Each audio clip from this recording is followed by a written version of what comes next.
Hello, welcome. Thank you guys, everyone, for being here. I am so excited to be hosting this roundtable with these amazing women that decided to come and share a little bit of their knowledge, a little bit of their wisdom, their tools, their experience on how they have been loving themselves through being an entrepreneur, because being an entrepreneur is hard, right? I wanted to cover this topic of how to love your way to success, because this past year, I discovered after a very painful year and a half of my first year and a half of being an entrepreneur, I discovered that I was bullying my way to success. I was being like burning out every other month. I was going into severe depression, severe anxiety, and panic attacks. And I realized that it was because of how I was treating myself throughout the process of trying to build a business, trying to help others, trying to have a family, a marriage, right? There is so many hats that we are carrying. And I was not being kind to myself, and nobody taught me how to be kind to myself. So I had no idea. And I believe it's the key, it's the foundation to any success, not just in your business, but in your relationships, in your personal life, in finances, everything. The foundation is loving yourself, having that relationship with yourself. And I thought I had it all taken care of. I thought I was good. I thought, okay, I've been in therapy since I was 15. I know how to love myself. But when you start your own business, it's a whole different thing. And I'm sure you guys can relate. It is different. The type, you need to be more careful with how you talk to yourself, with what you do. You need to be super intentional in how you take care of yourself, because it's really easy to put yourself last and put your business first and everyone else first. So this is why I'm so passionate about this, because I believe it's what really helped me 10x my results. It is what helped me become more confident in what I do, in how I help people, in how I show up, in what I share with people, because of that foundation, because of how I have changed the relationship I have with myself. And I wanted to share some statistics that I looked up. In an Elevate survey, it is found that 48% of entrepreneurs experience feeling burnout, with an additional 32% experiencing depression, and 56% of those facing fatigue. So it is, and all the other surveys that I looked up, it was either they all experienced burnout, and some of them was like extreme, and the other half was slightly like severe. But it's common as an entrepreneur. It's bound to happen. And I believe the key is learning to take care of yourself. And there are so many factors that go under that, which is what we will be covering today. So I believe I haven't introduced myself.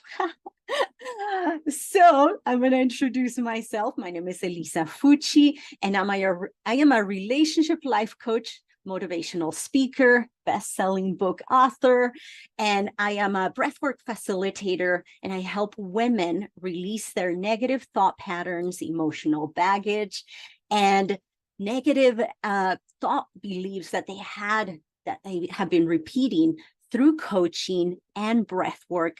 I have combined and made a one-of-a-kind program where you will be helped to release all that and be able to have and recreate the success in your business, in all your relationships, and not just one or the other. Because I believe a lot of us think that it's like we can't have it all. I believe you can.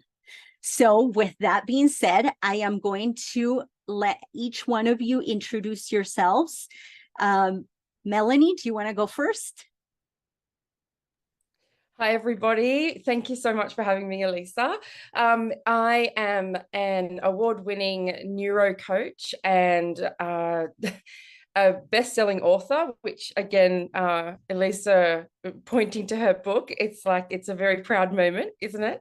And I work with women who really want to understand how they can bring together, the art of fulfillment with the science of achievement. So this talking about, loving ourselves to success is the perfect marriage. And I do that through a variety of means, including coaching, programs, workshops, and also just providing a whole heap of tools and education sources to women, free, available, for them to do the work themselves. So really interested in this topic. It is very close to my heart, should I say. So yeah, wanted to say a big thank you for having me. Thank you for being here. CJ. Hi, I am CJ Boyd. I am a former cafe owner operator turned women's entrepreneur empowerment mentor. And I'm also a best-selling author, same book, and another one called Dream Big, Do Bigger. I'm an international global speaker as well as founder of Queen by Design, and I help women uncover their limiting beliefs, anchor in new thought patterns by using gratitude as a major force, to really anchor in new beliefs and help them become the best versions of themselves so they can go out and empower other women as well. Ooh, love it. Thank you. All right. Crystal. Hi, I'm Crystal Casey, and I am a mom on a mission to help other moms reignite their fire by rediscovering their passions. I am a mom of 5, and I also became a widow at the age of 35. And I used self-love and self-care to help bring me back to life and help me start and continue on the road to success. So now I help other women do the same thing. Thank you, Crystal. And Leslie. Wow, I love being in this company of amazing women. Self-care, is like near and dear to my heart. It's what I do. My name is Leslie Gadet. I am a wife of just over 27 years. I'm also an international best-selling author in the book, Becoming an Unstoppable Woman, the first one to kick off the series. So I'm very proud of that moment. It's something I always wanted to do. And I am a motivational speaker. I love to also help my clients as a self-care coach to prioritize self-care, because I truly believe it's the lifeblood to our success in life and business. When you take care of yourself really well, you get the best of you, and so does everyone and everything else in your life. And so when you do take care of yourself, you're prioritizing self-care so that you have more energy, you have more focus, more intention, and you're not facing those burnout moments. So that you can then tackle your daily activities confidently and serve your clients powerfully. So I'm really excited to be a part of this conversation. Yeah, self-care is really important, and loving yourself to success is amazing. So thank you for having me. Thank you. Awesome. Okay, so we are going to go through some questions, and each one has a question that I have assigned. So the first question is for Melanie. And the question is, what is or was the hardest part about managing entrepreneurship, and how and what do you do to support yourself now? What is your support system, and what does that look like? Yeah, that's a huge question. and I looked at that when we were looking at the present and the past phrasing there, and I was like, no, always will be. So I think to really open up about that, I think there's 2 key aspects that really drove my, like, what you talked about in terms of bullying your way to success very much resonates with me as well. My story had been that I'd been in business with my husband for quite some time, and then decided to step into a space where I was doing this work with women myself, which followed on from, a 27-year career. And boy, didn't I feel like I got thrown into the deep end.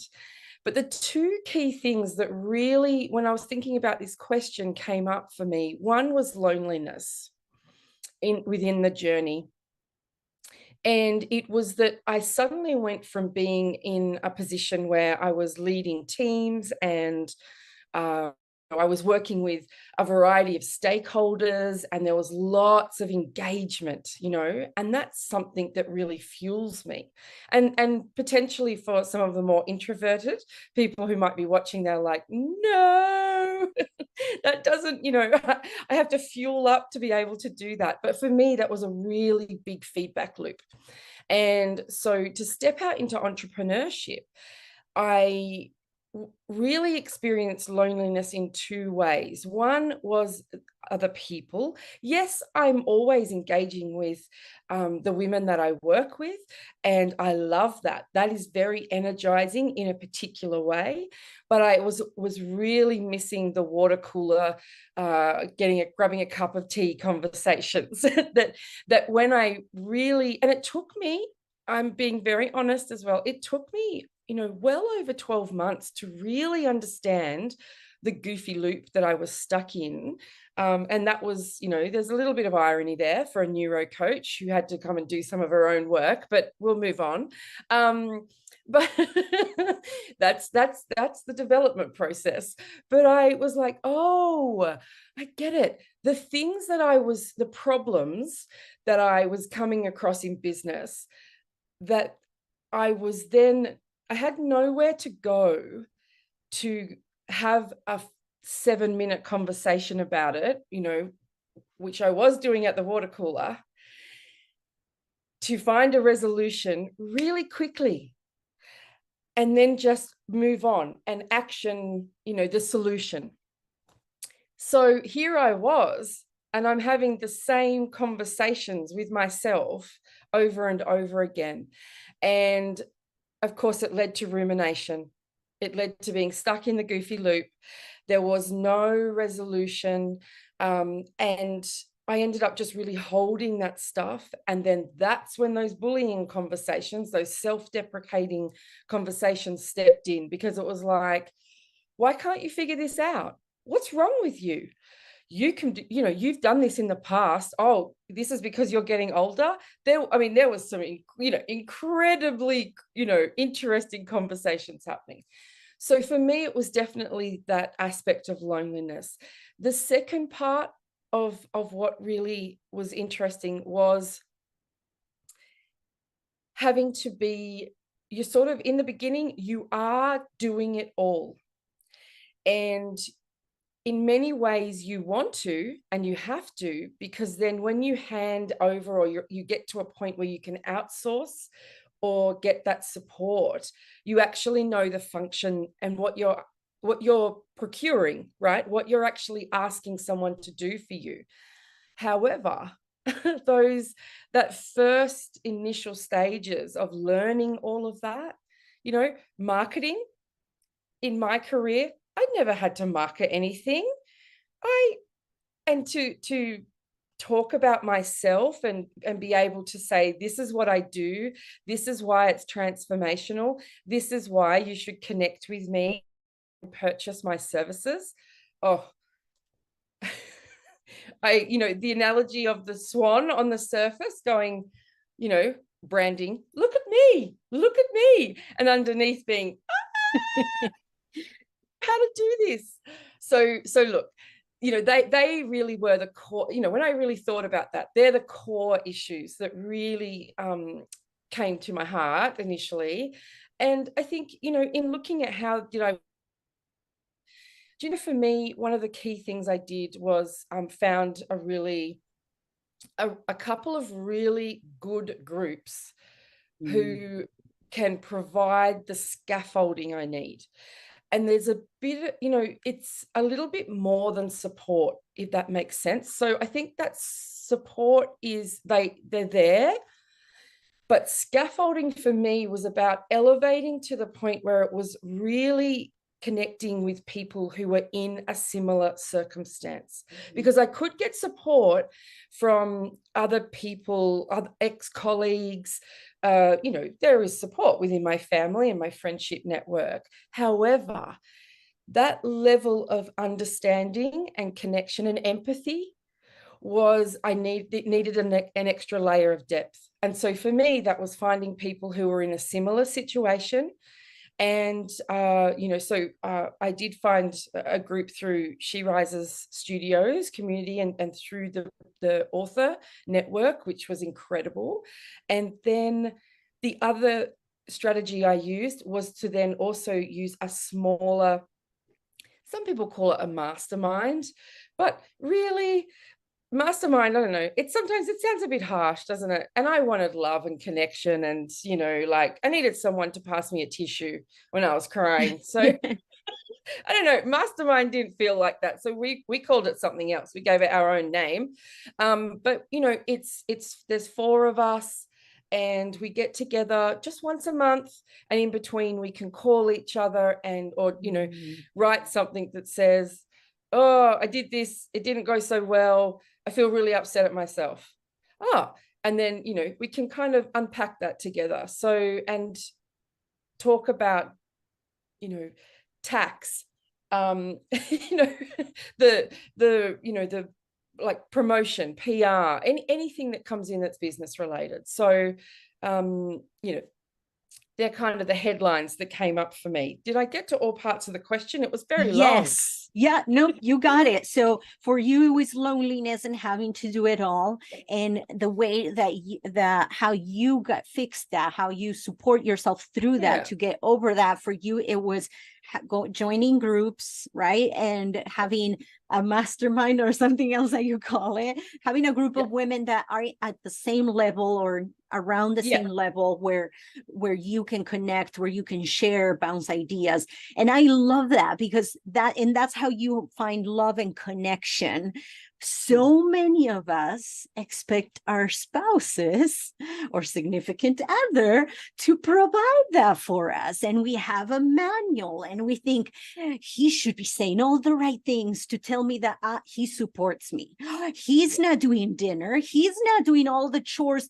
That means he's not supporting me, or he doesn't value all the work I'm doing in my business. Like, right. So I love that you went and found it in other sources, because this is what we are supposed to do. Our significant others are not supposed to be meeting all our needs. That is impossible. So I love it that you went and found it in other sources, because that's what it's supposed to be. That's why we have different relationships that meet different needs. I have friends like as well. I have a group of coaches, and that's where I go to for coaching, right? And then I have my gym friends, that's where I talk about gym and fitness, because my coach friends don't like that. So it's like I get all my needs met through different sources. So I love that. Thank you for sharing that.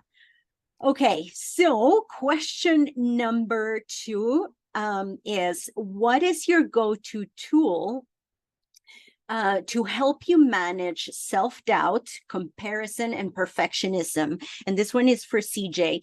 And this came because we all struggle with this as entrepreneurs. We're comparing ourselves with others all the time.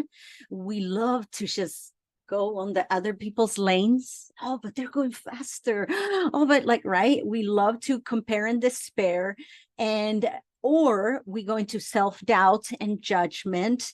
And I had a friend recently ask me, and so this question is for her. So I will share the replay with her, because she asked me, I have this notion of what I want myself to do and achieve, and I know it's not realistic. I know it's ridiculous, and yet I'm continuously telling myself, you're not there yet. You're not her. You can't be there. Why haven't you gotten that? And for her, it's like ridiculous, like really high expectations.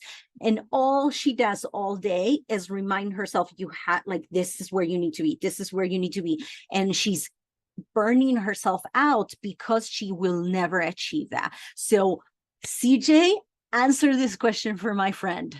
All right. So for me, the go-to is gratitude. Every single thing in your life has to revolve around gratitude. I went through a stage in my life where I was like in the pity party, woe is me, why does all this bad stuff keep happening to me, yada, yada, yada. And then I realized in my head, if I can create all this crap in my life and I continue to keep bringing it to me, then I must be really, really powerful. So if I'm powerful enough to create crap, I'm powerful enough to create some pretty epic stuff. And so I started just really dialing down and going, okay, go back to the beginning and be grateful for every single thing that's happened in my life. You know, the relationships that didn't work out, the friendships that went by the wayside, you know, lost jobs, lost friendships, all those things. I need to be in complete gratitude for those things because they've got me to this point right now in my life where I'm like, wait a minute, I deserve more. I'm worth more. I'm better than that. I desire more in my life.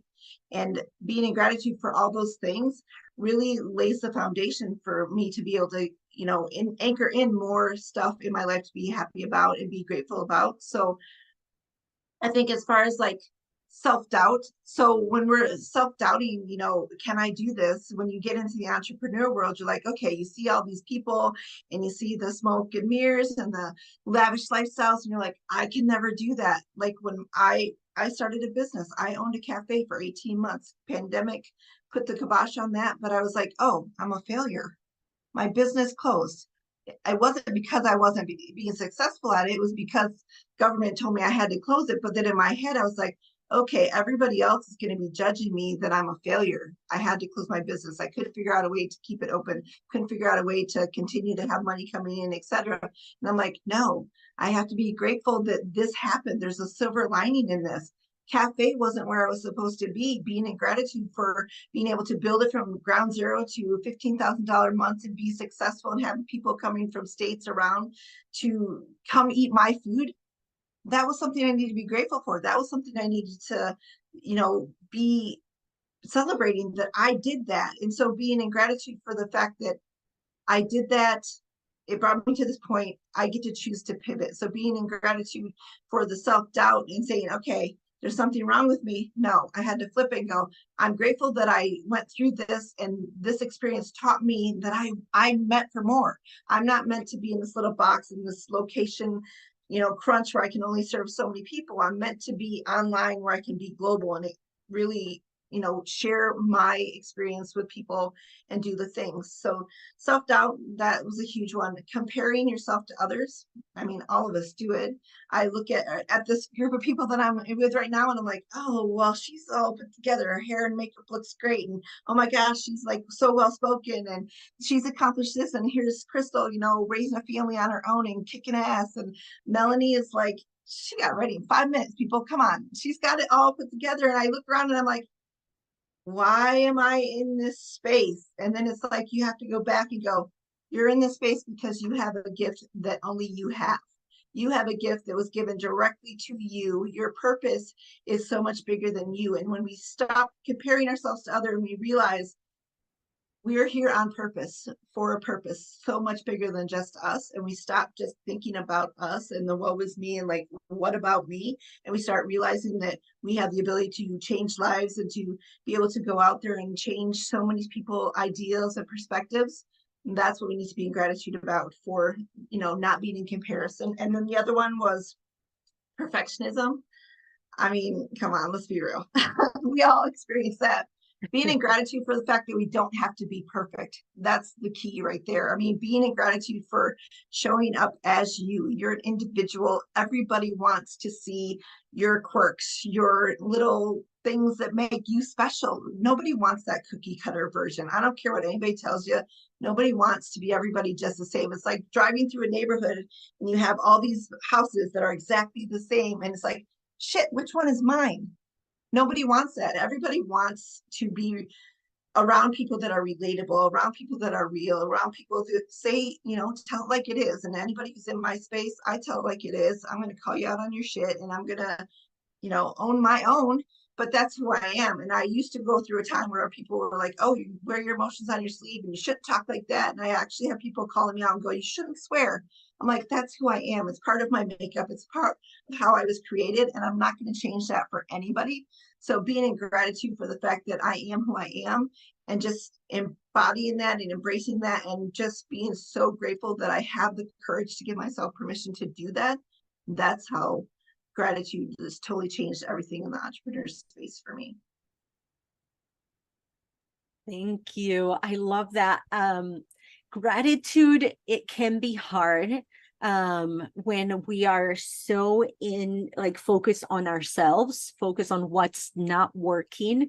It can be so hard to do that. So I wanted to ask you, what is something that, like, what would that look like? What are you telling yourself when it's, or what could people that are watching this, that where they are feeling like nothing is working, there's nothing I can be grateful for, right? Like, because I've been there, so, and I'm sure other people have. So what does it look like? If you can explain to us, like, what would that look like? What would you be telling yourself? Like, I know you do amazing visualizations that help you also to start like picturing what you could create, what your future could look like, right? And then you can start being grateful for that. That's something that has helped me, is what I call gratitude ahead of time, is picturing what I want. And I do it in a very like day by day, hour by hour. I look at my day, what it looks like,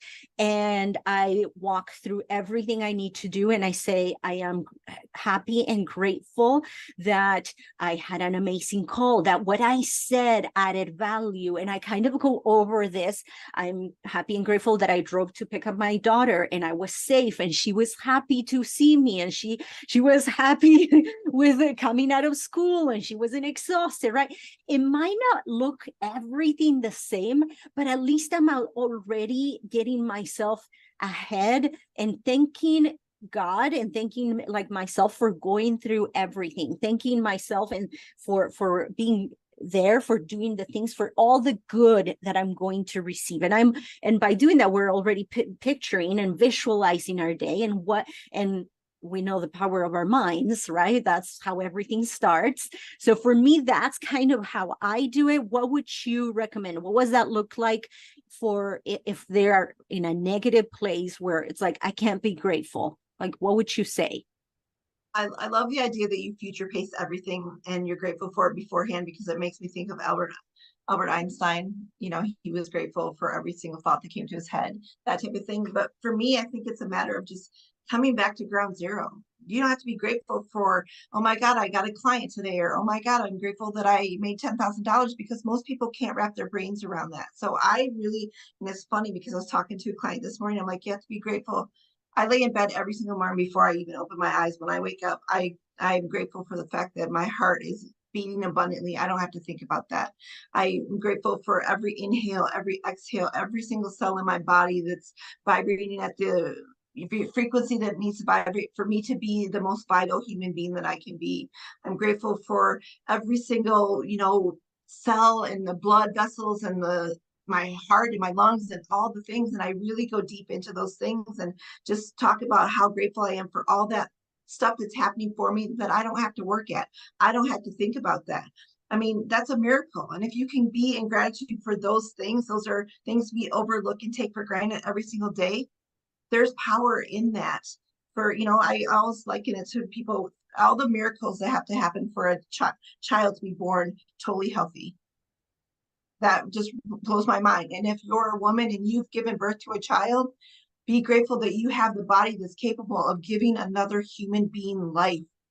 Come back to that, because how can you not be gratitude? How can you not be emotional? How can you not be thankful for the ability that you got to create another human life? So for me, it's just being grateful for everything that's in my body and everything that's around me, and just seeing the abundance of everything that I have around me that's not about money. I love that. Thank you. Thank you so much. It's just bringing you back to like the basics, right? Bringing yourself, creating awareness around the basics, which are really important. Your body can't function, right?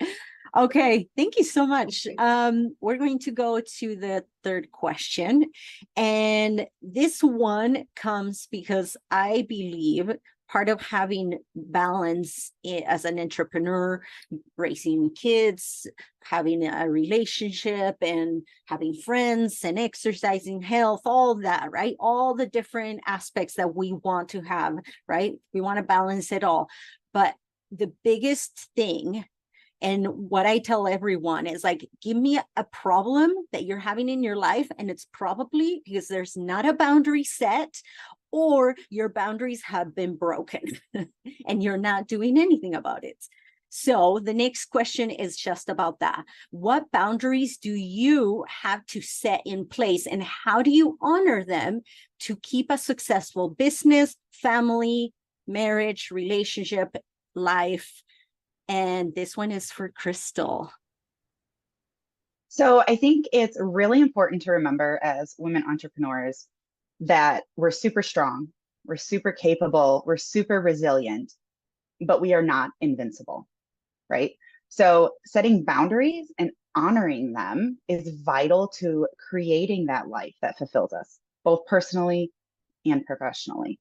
So I want to talk today about 4 things that I personally do to help set and keep those boundaries. The first is to know your values. And for me, family first is my motto. Obviously, as a single mom with 5 children, they need me and I need to be there for them. I need to be present for them. So I don't know if there's such a thing as balance, but I do believe there is such a thing as being intentional with your time and prioritizing what matters. So like I said, that's family. And often that means prioritizing my mental health and wellness, recognizing when and what I need to stay healthy, to keep myself going so that I can keep everything else going. Sometimes this looks like delegating things that I wouldn't ordinarily delegate, or canceling appointments, missing out on events. It's not always fun. It's not always pretty, but it's what is necessary because it keeps a healthy mom who keeps things going, who keeps the business going. It also means being present for my children when they need me in the things that matter, when they wake up in the morning, when they go to bed at night, for the school events, for the special celebrations and time with friends. That's what matters to me. It also means there's a season of hyper focus on my business to make sure that financial stability is in place so that I have the time and the money that I need to do all of those other things. So that leads to the second thing that I do. I utilize the do not disturb setting on my phone. And technology is amazing these days. Like seriously, if you don't do this, this is like my best trick. When I start getting too sidetracked by things, I just put on the do not disturb. When I'm working, it helps me focus just on work and I'm not distracted by, the Facebook notifications or a random text that really can wait. And the same thing, when I'm spending time with my family, I put on the do not disturb and it blocks out the work emails and the to-do list and different things that would otherwise distract me and take away my time. Because my time and my attention are my most valuable assets. And I want to make sure that everyone who is important to me knows that, both my family, my children, my extended family, my friends, and my clients, my business partners, the people that I work with on a day-to-day, my colleagues. And the only way to do this without overworking myself or stretching myself too thin is to be intentional with it. So if you aren't careful about setting hours and sticking to your time, it can be very easy to blur the lines between work and home. And that can just turn into a really, really bad thing, right? So the thing is, though, no matter what you're doing, things have to keep going, right? So when you're working, family life has to keep, the house has to keep running. And when you're doing things at home and with the kids, your business has to keep running.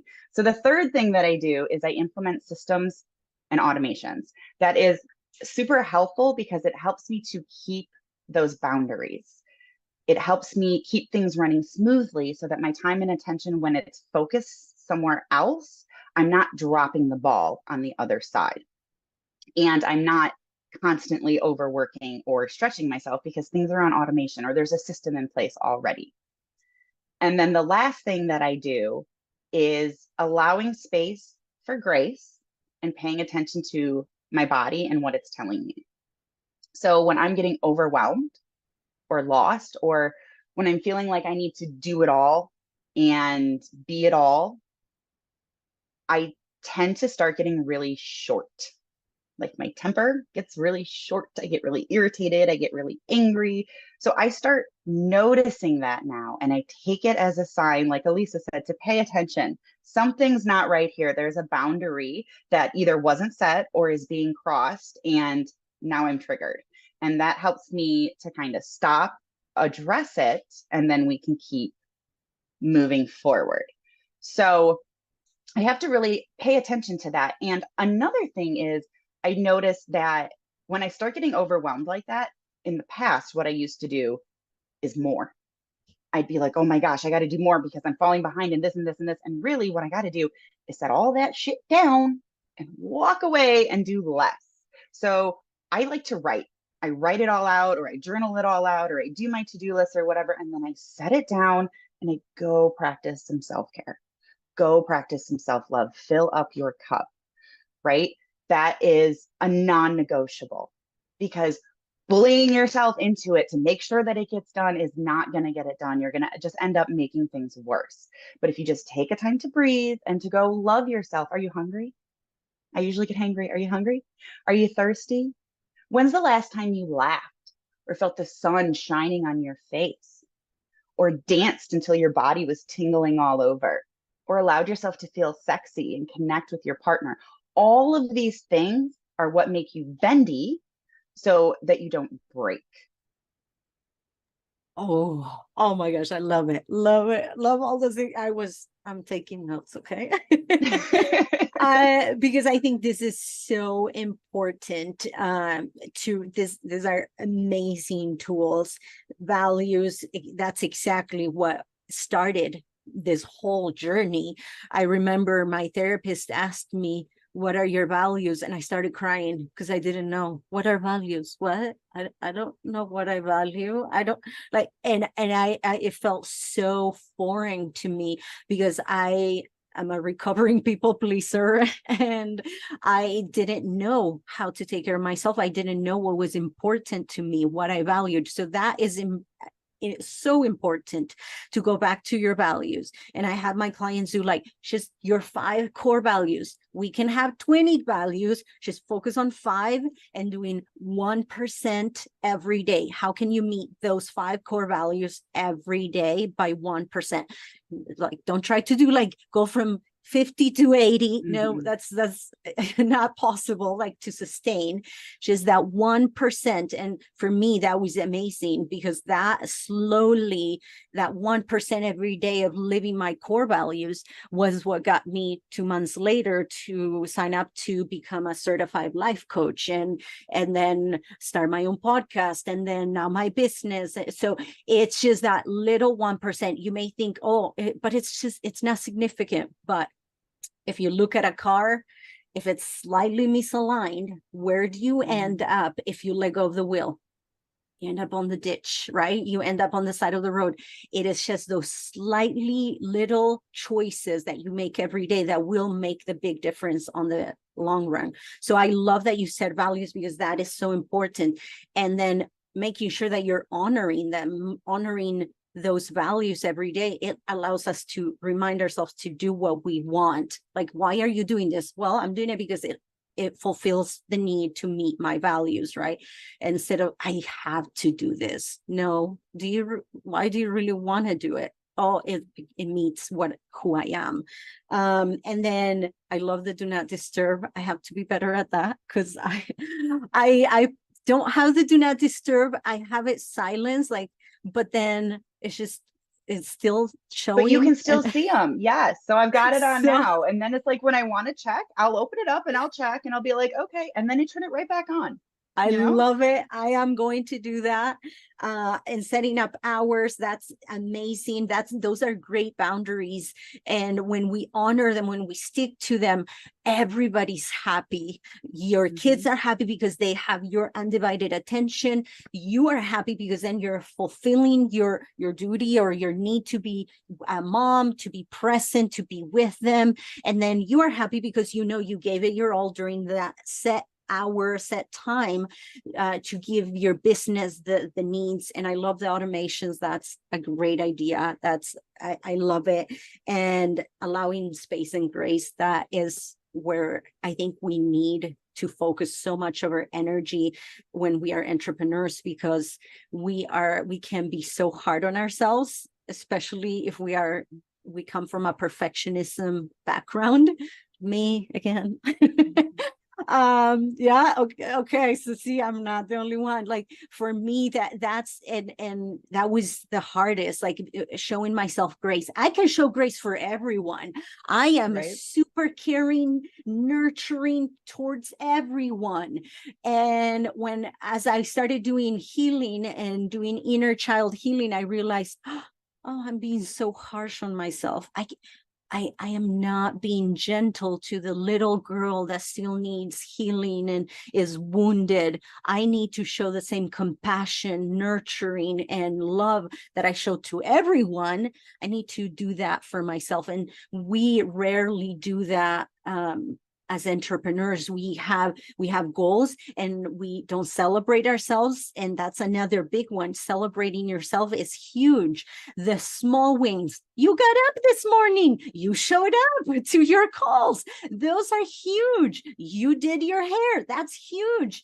Those things, like you are still going on, like you still are showing up. Yes, you may have doubt in the back of your head, or you may not fully believe in your mission anymore, but you're still going on, like, and keep pushing yourself. Focus on that certainty, as little as that is. Celebrate that, even if it's like 2% today, right? Just celebrate that. And I love it. It ties back to what CJ was saying. Celebrate that and be grateful that you made it this far, that you made it to today, and focusing on that. It doesn't mean that doubt and the fear and the uncertainty will go away, because part of being human is having multiple emotions in our bodies. So it's just balancing that and where we put our focus on, the negative or the positive. And again, going back to CJ, it's like focus on the positive. So thank you so much. That's amazing. I'm loving this. This is going to be awesome.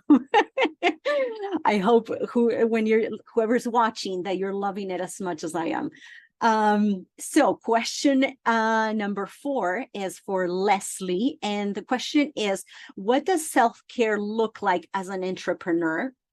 And how is taking care of yourself the key to avoiding burnout? Again, going back to what I was talking to you guys in the beginning, for me, this is my foundation. And now I have set up a routine to take care of myself.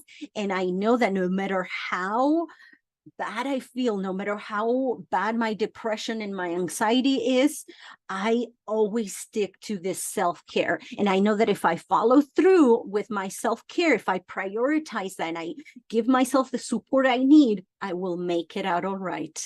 And for me, that looks like doing CrossFit every morning. Like that is my go-to, is the 1 hour where I don't think about anything, where the CrossFit is so intense that I can't think or feel anything other than pain and next rep, next move. So that's why I do it. It's the only workout that actually gets me to stop thinking about myself and about all my worries. And it's just my body and the dumbbells or the barbell.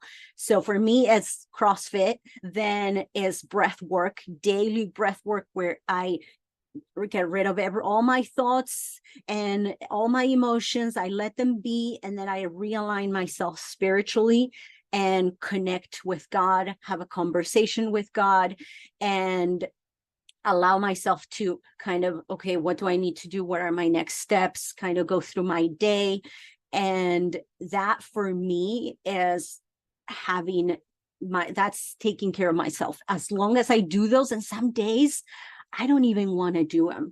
Some days I am doing breath work and I'm like, I'm so mentally exhausted from all the weight, from all the emotions, and from how heavy everything is, that I can't even push myself to breathe. But it's like, nope, one more breath, one more breath, one more breath. Okay.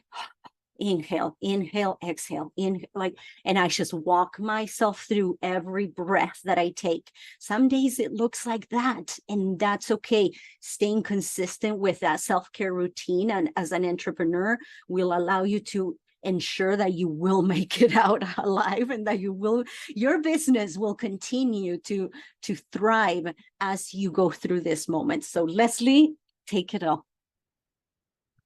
Yeah. So first of all, ladies, this has been such an incredible conversation. And I think you've all touched on self-care, because everything we do is self-care. Maybe we don't recognize it as self-care, but it is, whether it's paying attention to our self-talk, whether it's paying attention to being grateful for everything that we have, because it's a gift to wake up every day, whether it's the boundaries, and whether it's like taking that moment in the morning to do like your exercise and your breath work.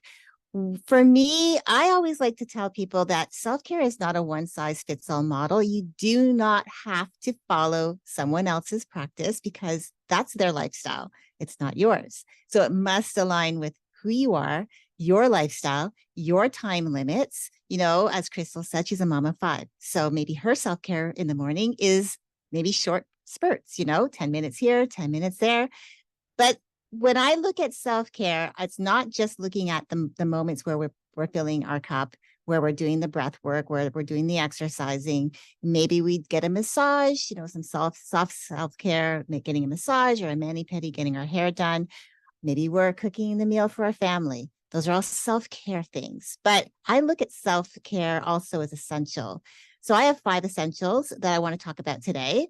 The first one, they are taking mental breaks, hard stop, learning to say no, asking for help, and again, boundaries, but this is around time. So first, let's talk about mental breaks. When you are go, go, go, and especially as an entrepreneur, we have to learn how to schedule our day. So we have to know like when we're going to start work, when we're going to actually start, taking care of ourselves, what we're going to do. I talk with my hands, what we're going to do with our lives on this day. And then we're looking at, okay, so we have all of that. Okay, we have this day ahead of us. So how are we going to show up in it? Are we going to use our time efficiently, or are we going to do everything? I was one of those people for 2 years in the beginning of my business. I was spinning my wheels because I was saying yes to everything. So when I say taking mental breaks, that meant that I was filling my calendar and not stopping. So going from the moment I got up until the moment I decided to shut it down around 6 or 7. So I was like starting around 6 and going through to about 6 or 7. And without any breaks, what does that do? That's going to start leading you down the road to burnout. This is something that's really important. And it's really near and dear to me because it's a place I've found myself in multiple times. So taking mental breaks is really good because it helps you to unwind, to allow your brain to unwind, especially if you are in the middle of maybe a big project. Maybe you're creating something and you just need to take that time away to allow your brain to unwind, your nervous system to regulate, and then to be able to come back fresh and focused to then get back at it. And allowing yourself to not go from taking a mental break from your laptops or your computer to your phone. That does not mean going from one tech screen to another. It truly means stepping away and allowing yourself to just be. We get so caught up in the doing, we forget about being. So that's the first one, is taking mental breaks. Now, the second one is the hard stop to the day. I believe this is so important. It's something that I recognized I needed, especially when I would have my husband saying, I don't know what you're doing, so I don't want to come in and bother you. But here I am sitting here in front of my laptop for 10, 12, 15 hours a day. And he's saying, well, I don't want to disturb you. And yet I'm saying to him, I want to spend more time with you. So I was like really not giving him the space, or myself the space, to really honor that. And so when I started learning that, having that hard stop to my day, meaning taking that time and saying, this is my hard stop, meaning no phone calls, no email, no text messages, no social media, no client meetings. It's all family time. So it's just my husband and I, but that's okay. It's important that I spend time with him. Now, the third one to that is learning to say no. I really think this is important because I think we as entrepreneurs, when we're excited about things, we say yes to things that seem to be like, oh, I want this, I want this. But what we don't often look at is that we're looking too much at the bigger picture rather than looking at what we're doing right now. And so we say yes to things that might be a part of the process, but it's not for like a few steps down the road. And what I like to do is to say, well, I see that coming to me, it's revealing itself, but it's not meant for me to do right now. Can I just give myself permission to just focus on what I'm doing right now so that I can stay open and allow myself to have things that can be revealed to me that actually might be better than what I've already planned, and that allows for growth. So learning to say no also opens you up to saying yes to the right things. You're not always filling your calendar with things that maybe you can't even partake in because you thought you were excited. And as soon as it comes around, you're like, why did I say yes? But now you're stuck. So it's learning to be able to say no when it doesn't fit your timeline, it's not in alignment, and being open to then being able to say yes to the right things. Now, the fourth thing is that Crystal talked about this, about boundaries. I believe it's so important for us to protect our time, especially with the things that we do. When we understand and we have clarity around what we do in business or in our life, in our personal life as well, we protect that time, whether it's working on our business or working or being with our family. I truly believe there is a work-life balance. And the way I look at it is when you have clarity, you show up focused, you have intention, you use your time wisely so that at the end of your work schedule for that day, you feel good about what you accomplished. And then when you go all in for your family, you are feeling good, you're focused, you're all in, you're not focusing on anything else, and you don't feel resentful thinking you should be working on your business. And when you're in your business, you don't feel guilty for not spending time with your family. So it's boundaries around your time is really important because then you know what you're doing and you're really structuring your time. In fact, I feel really passionate about that there is freedom in structure, even though people think, oh, structure is limiting, but it's not, because when you know what you're doing, you use your time wisely. And that was that was the fifth one. Now that was the fourth one. The last one is learning to ask for help. I think too, this is so scary, especially when you're in the doing of things and you think that you think that you have to do it all alone and you can't ask for help because people will look at you and think, oh, you're not competent. You're not good enough. So then the imposter syndrome pops up. You have the negative self-talk, Melanie, you talked about that right in the beginning. And it's like, okay, you start talking about yourself negatively thinking, well, why do you think you should ask for help? If you ask for help, they're going to think that you're an imposter, you're not good enough, right? That you have to do it by yourself. But asking for help actually is powerful because it encourages you to look for outside perspectives that maybe it opens you up to an idea that you were blocked and someone else might have that answer to something that is blocking you. So it's really important to do that. My bonus one really is community. Ladies, this community is phenomenal. I love having each and every one of you in my life. And I think we've talked about that, when you talked about mastermind, Melanie, I think and Elisa, when you talked about having your different groups, I keep doing this because it's like right here and it's not stuck. Sorry. But having that community, I have several different communities as well. Coaches who understand what I'm going through. So we talk about coach business, friendships where they get me and they understand me. They have that heart-centered connection to me. Having a community like this where we can talk about different ideas and bringing that and being able to support each other, being a part of something together. So community to me is really important. It shows that we can love other people, and it shows that we can actually be confident that other people coming into our life with their ideas is okay. We're open to receiving it.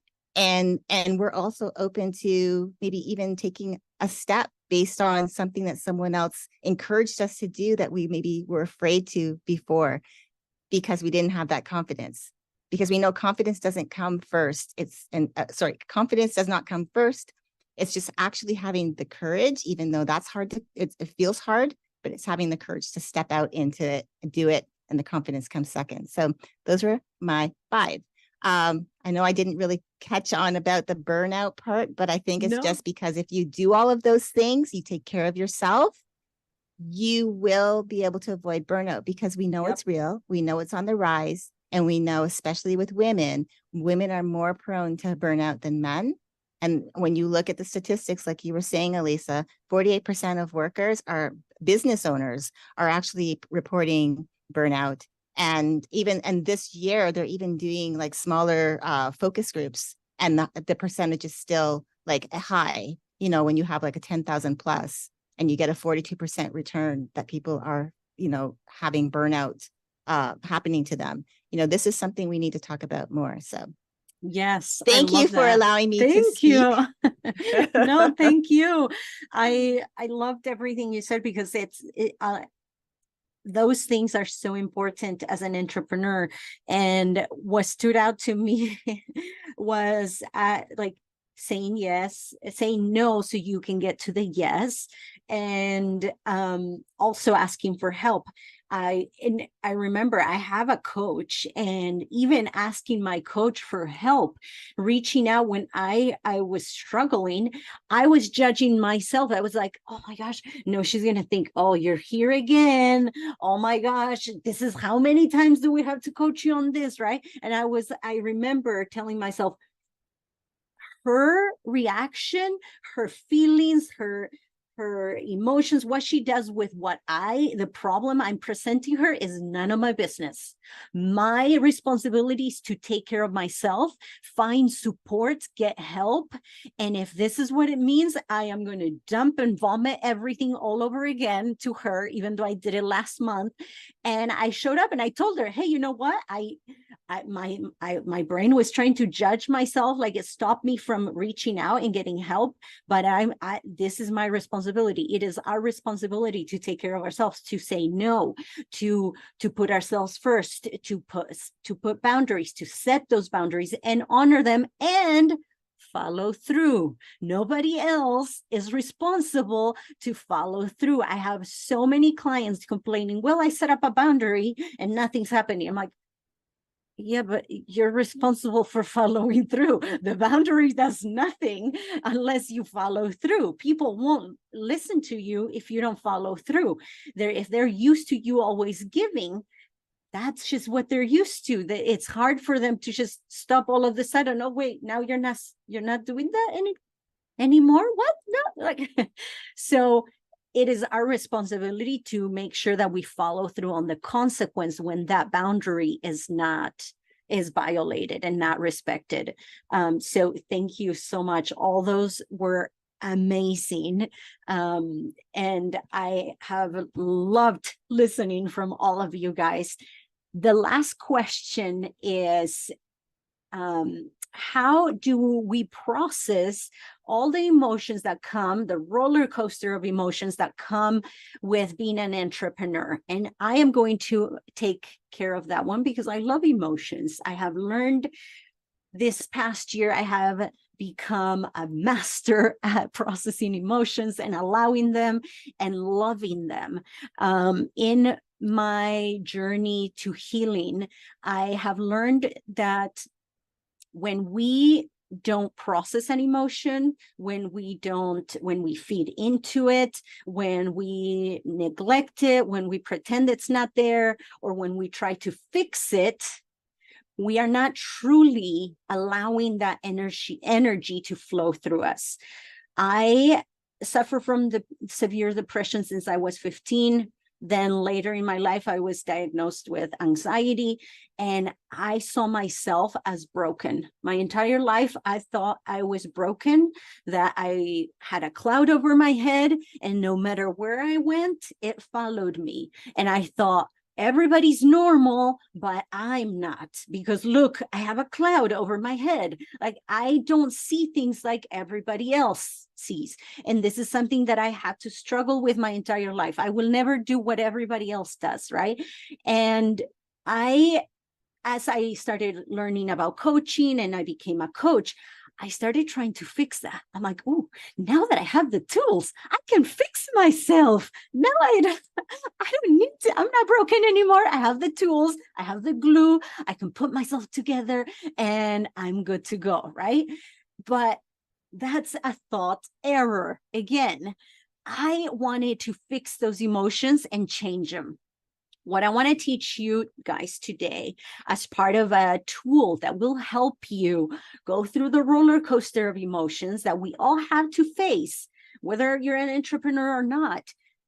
It's part of life. It's why we came here. Emotions are a tool. They're a pathway for us to create awareness, to learn who we really are, to learn our strengths, to learn things about others, to connect with ourselves, connect with our bodies, connect with other people. They are such a valuable tool, yet most people avoid them or rush through them or feed into them, right?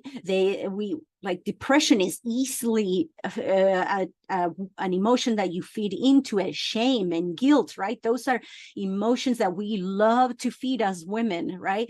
And it's like, yeah, you're right. Yes, yes. And it just gets darker and darker and it just keeps dragging us and dragging us.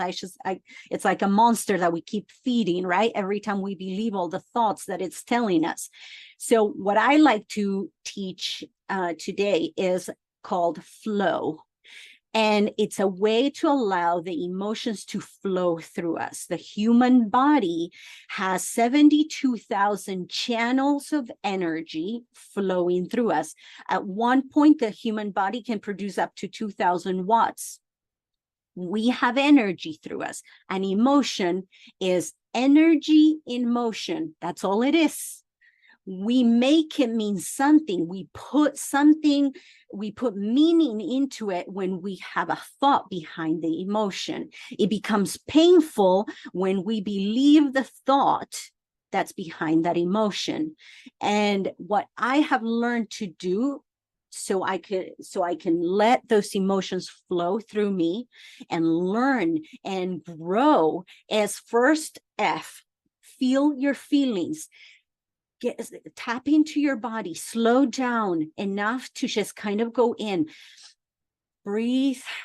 Always breathing will connect you, will start flowing blood into your brain, will start getting you to start thinking again and getting out of the flight or freeze mode. So breathing is always good.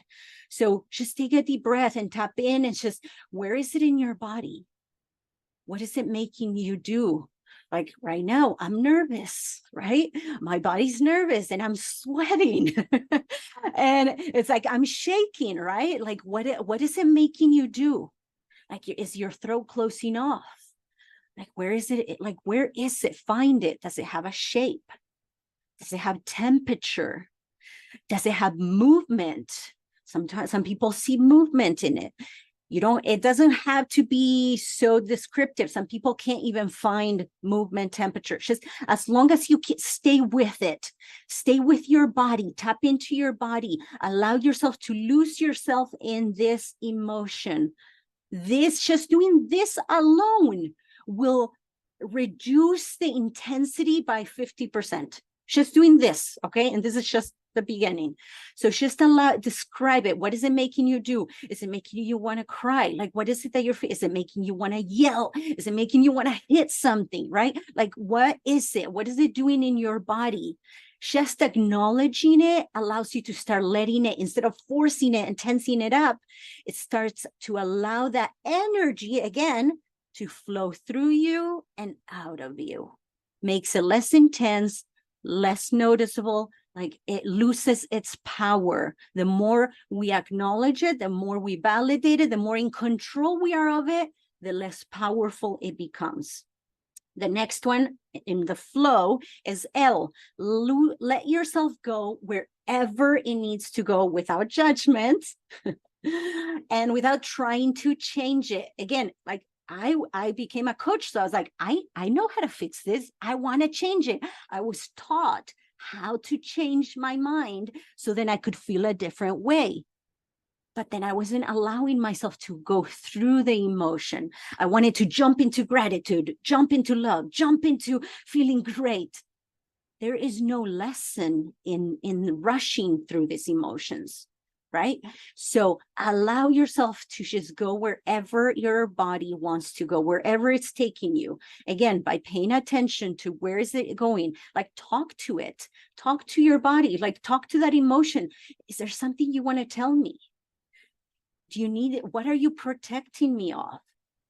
What do you need what do I need to do to lessen this intensity? Sometimes it's just like you need to cry, or sometimes just talking out loud makes it, well, that's enough. That's enough for me. Like your emotion will let you know, like, okay, that's okay, I feel better. Okay. Just talking about it, talking to it allows you, and without judgment, without trying to change it, because an emotion is not a problem to be fixed. It's part of being human. We're going to go through 50% negative and 50% positive. Life is like that. That's just bound to be this. Life is not all 100% positive emotions. Sorry, you're in the wrong planet. You're in the wrong place. We're going to go through 50-50, both inside our bodies, outside, and in other people. Relationships will have really rough moments and really happy moments, and nothing has gone wrong. Instead of making shame, guilt, disappointment, depression, anxiety a problem that you need to fix, it is just an emotion. You're normalizing it. And by normalizing it, you're reducing its intensity and its control over your body. So don't make it a problem, and don't try to fix it or change it. Allow it to go through you, and eventually it'll pass. And you can move on to what you need to do, what it is that you really want to do, what it is that you really want to fill your body with.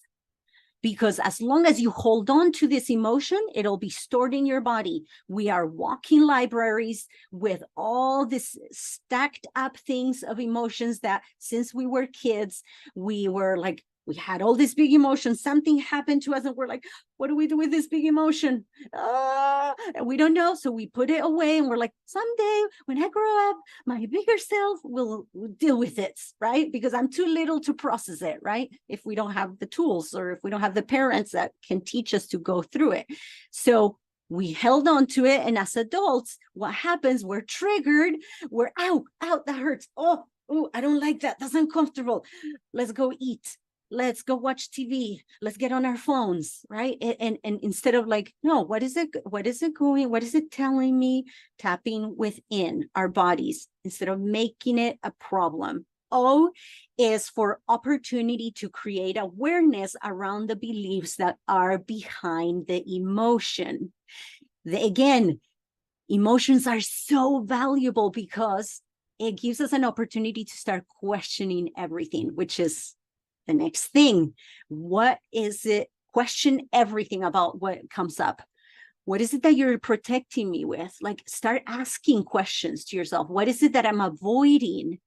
If I feel this, what is it that I'm avoiding by doing this? By feeling shame, what is it that I'm avoiding? It's always a defense mechanism, right?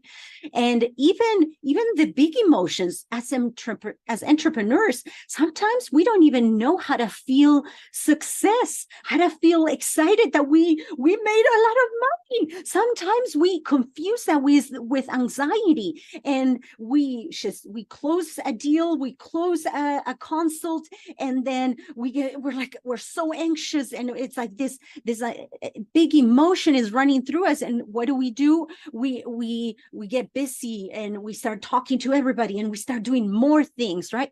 Sit with that emotion. How does being excited about just closing a deal feel like? Ooh, It's my body's vibrating. I'm excited. Okay.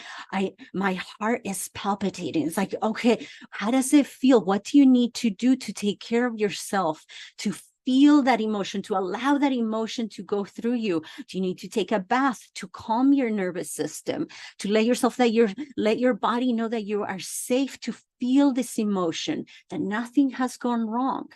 There's so many emotions that we're going to experience. And on the other side of allowing an emotion, there's wisdom, there's love, there's compassion, there's understanding, there is growth.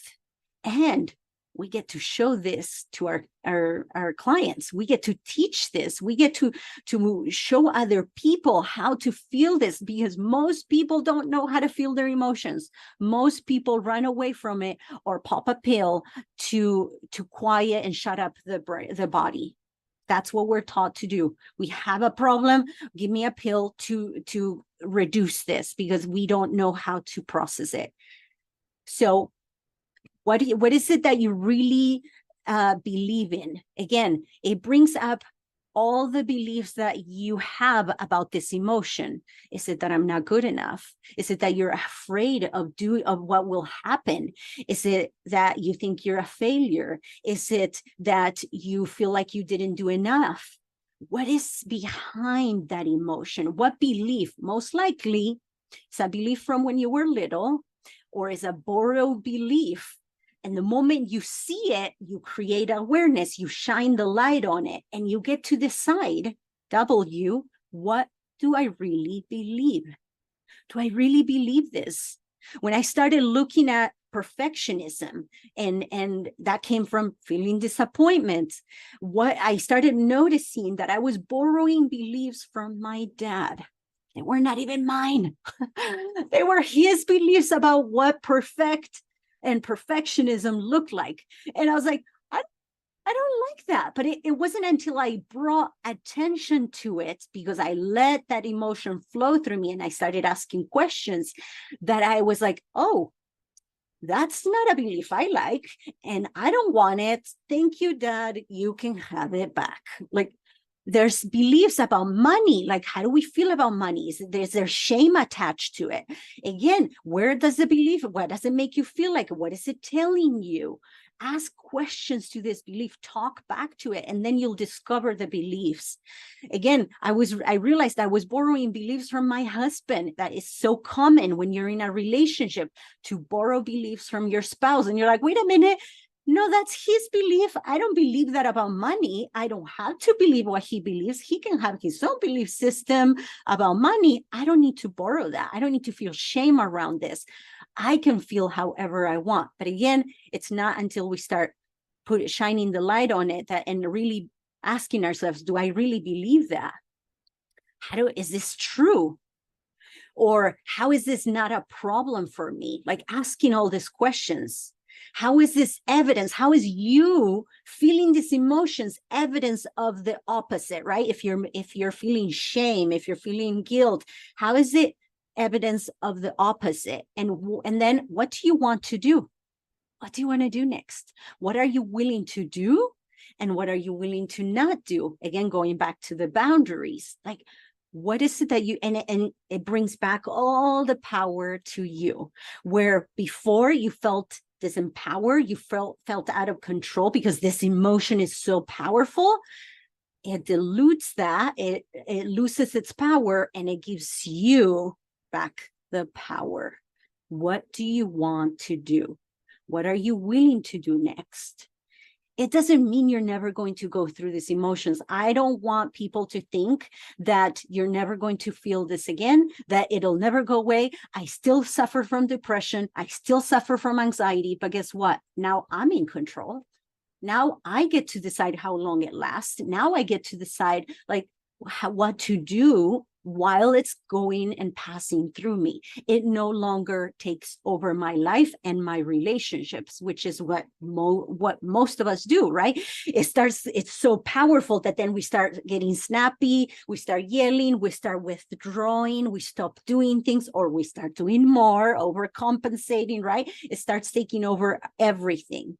So instead of letting it control our lives. When we go through the flow and allow this energy to go through us and out of us without making it a problem, it's just part of being a human.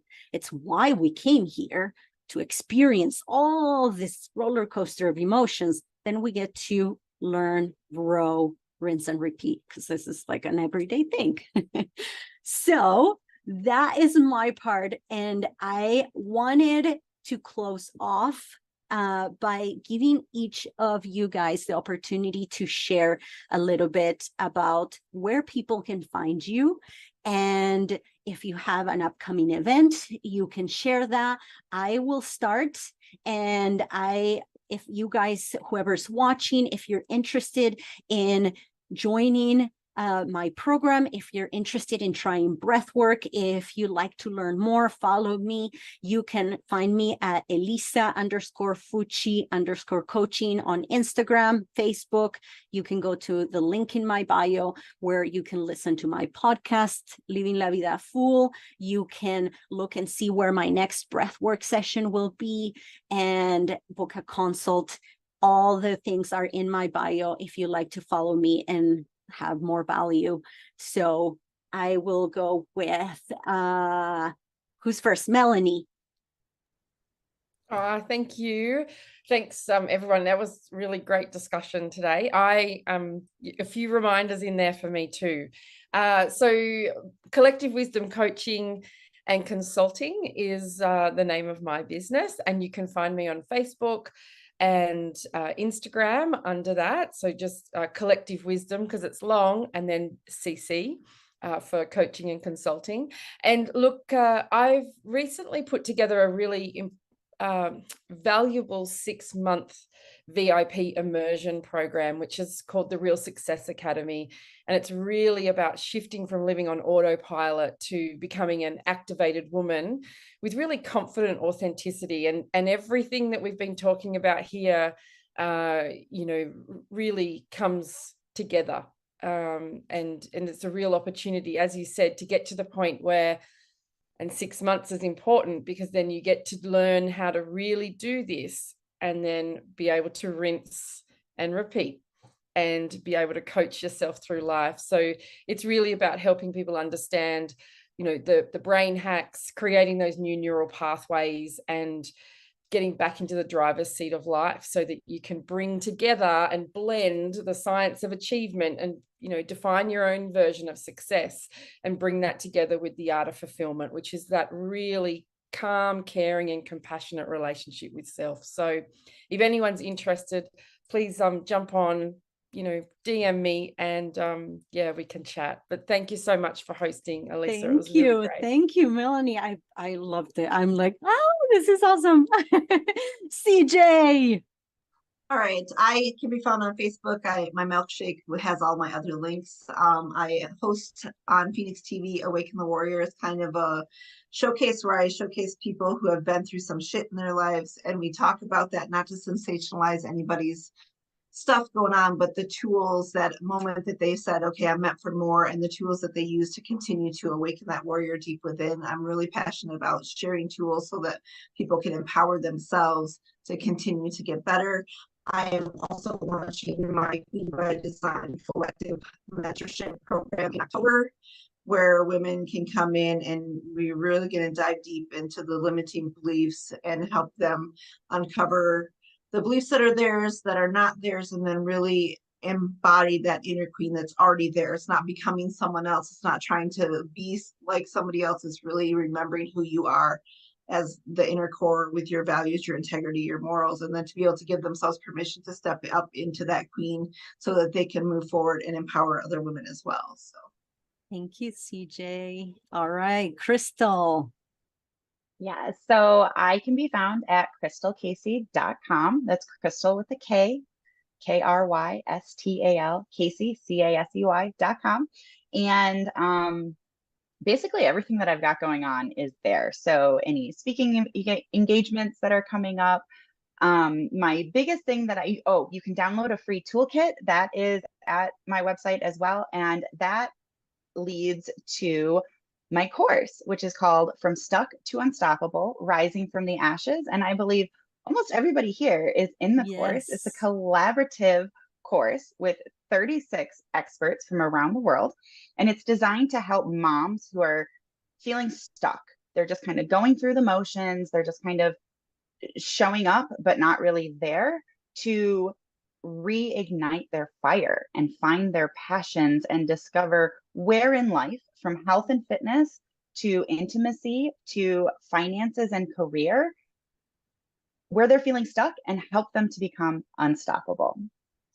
So Thank again, thank you. you so much for having me. I honestly, at one point, I was like, I swear this whole roundtable was made just for me. Like Oh, don't worry. 100% I feel the same way. Do not resonate with worry. all of it.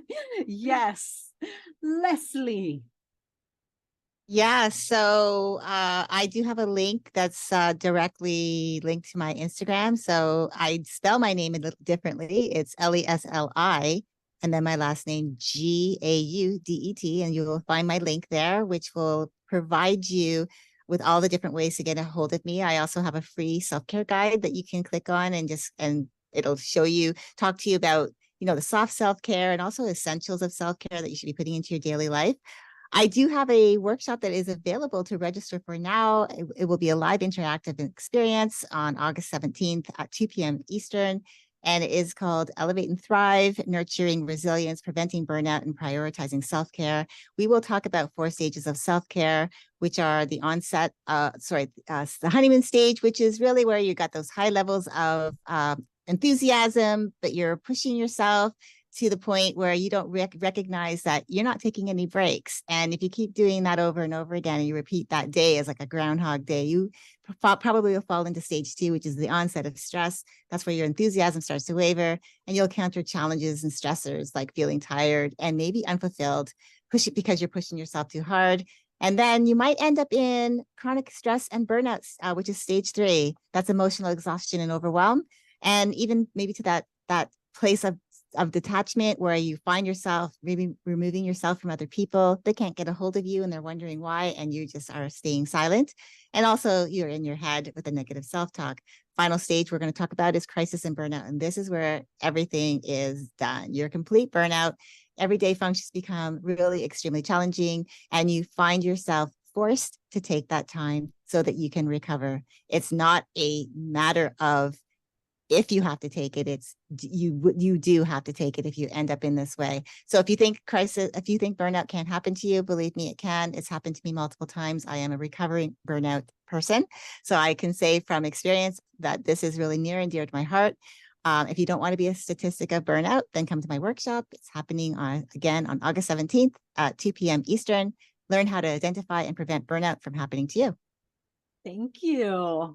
And thank you everyone who's joined to watch this. I hope you felt uplifted, supported, and I hope you found the tools that spoke to you, that resonated with you, that you needed to hear today to help you better improve your relationships, your business, to start loving yourself to success instead of bullying yourself to success and ending up in burnout or exhaustion.